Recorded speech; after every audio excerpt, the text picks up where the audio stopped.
Today, we're going to dive into how a handful of spies pulled off one of the biggest heists in history, stealing America's most powerful, most protected secret, the atomic bomb.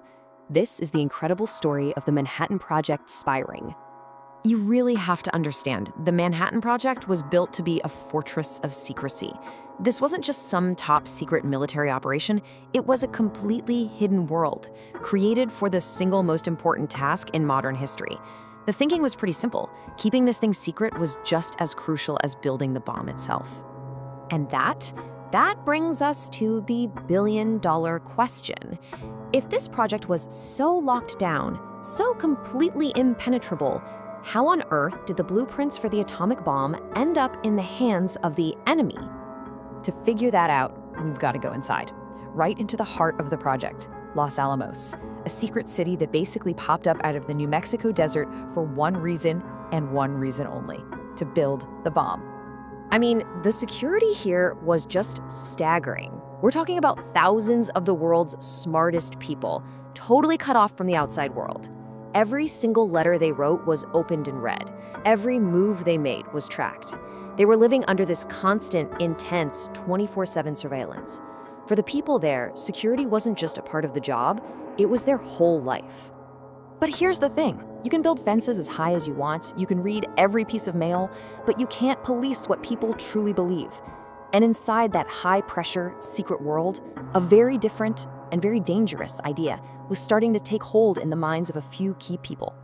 And what's so fascinating is that these spies were driven by two totally different motivations. On one hand, you had some scientists who were genuinely terrified of a world where only America had this kind of doomsday power. They thought it would lead to nuclear blackmail, and that sharing the secret was the only way to create a balance of power and, believe it or not, prevent future wars. And then, you had the others.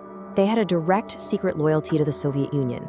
For them, it wasn't about world peace, it was about helping their ideological allies. Two completely different roads that led to the exact same act of treason. And make no mistake, this wasn't just one rogue agent acting alone. Oh no, this was a whole invisible network operating completely in the shadows right under the noses of some of the best military intelligence in the world. Every spy ring has its linchpin, right? That one central figure. For the Manhattan Project, that person was Klaus Fuchs. And he wasn't some low-level guy either. He was a brilliant physicist working at the very core of the project. He saw everything, and every new breakthrough, every critical design detail. He passed it all straight to his Soviet handlers. But Fuchs was the inside man, and as critical as he was, he couldn't do it all by himself. I mean, how do you get that kind of information out? He needed a network. And this is where people like Julius and Ethel Rosenberg come into the picture. What they built was this incredibly slick pipeline for stolen secrets. It all started with the Rosenbergs, who would find and recruit people who were sympathetic to the cause. Then, insiders like Fuchs would do the hard part, gathering the classified information. After that, couriers would use all sorts of classic spy tricks, hiding microfilm in things like a hollowed-out nickel to pass the info along. And from there, it made its long journey all the way across the world to Moscow. The results of this whole operation was, well, it was a geopolitical earthquake. The Soviets didn't just get a few hints or theories, they got the whole shebang. The complete, verified, tested blueprint for the most powerful weapon ever created. And the moment the world discovered this, everything changed. Just like that, America's monopoly on nuclear power was gone. And it happened way, way sooner than anyone ever thought possible. So let's just put this timeline into perspective. In 1945, the US successfully tests its bomb. Top American intelligence predicts the Soviets are at least a decade behind, maybe more. They're thinking 1959 at the earliest. But then, in August 1949, boom, the Soviet Union detonates its own atomic bomb. 4 years. That's all it took. That decade-long head start that the entire Western strategy was built on, it just vanished overnight. This wasn't just a surprise, it was a profound, terrifying shock to the entire system. A jump in technology that big, that fast, it just didn't add up. There was no way Soviet science alone could explain it. There was only one logical conclusion. The secrets had been stolen. The FBI immediately fired up one of the biggest counter-spy investigations it had ever run.